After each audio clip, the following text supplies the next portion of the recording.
produksi bangsa Indonesia 18 kali GDP kita, atau sama dengan kurang lebih 144 tahun anggaran kita 100.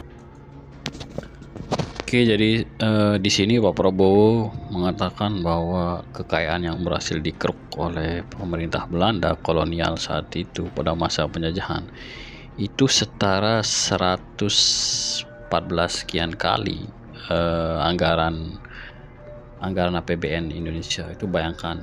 Dan Pak Prabowo juga menyebutkan, tentu berdasarkan riset yang dia terima juga, pada masa itu dengan berhasil mengeruk kekayaan sumber daya alam Indonesia, negeri Belanda pada saat itu menjadi negara dengan GDP tertinggi di dunia. Itu tentu berkat dari mereka hasil mengeruk kekayaan Indonesia. Nah, yang ingin saya sampaikan di sini bahwa apakah klaim dari Pak Presiden itu hanya omong-omong doang, namun ternyata ada sisi histori dan ekonominya. Kenapa angka 31 triliun itu muncul?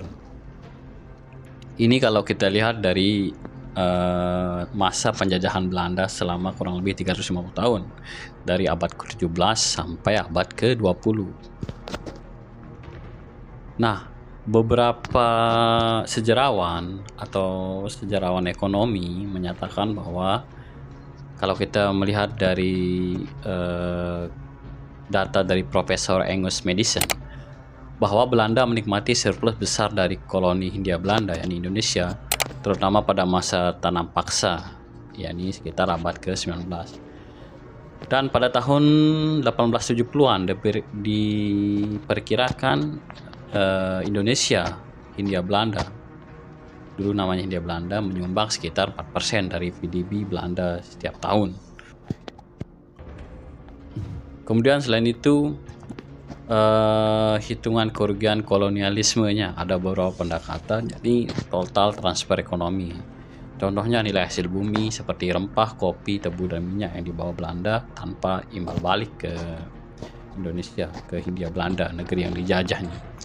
Misalnya, jika Belanda mengambil surplus sekitar 100 juta US dollar per tahun selama 300 tahun, maka didapati angka 100 juta kali 300, ini sama dengan 30 miliar dolar.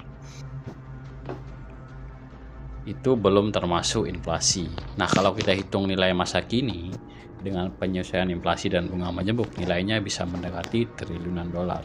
Luar biasa.